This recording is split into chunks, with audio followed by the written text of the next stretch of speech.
Təzə Türkmenistanlar tanımları bugün baş kaldık vatan uğruna.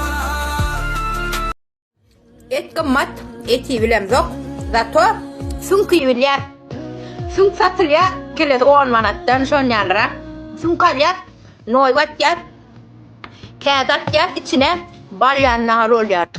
Sünküm noyvan kağıdın tamam çıkıp birbirine. Kat sütü nahar oluyor.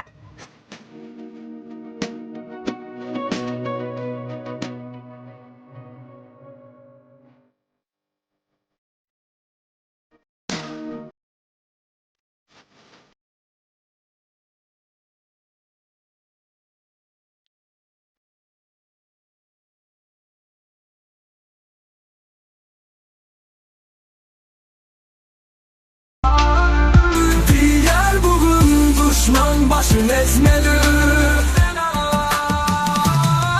Təzə Türkmenistanlar tanımları sizin belanda kaldı yurtlar.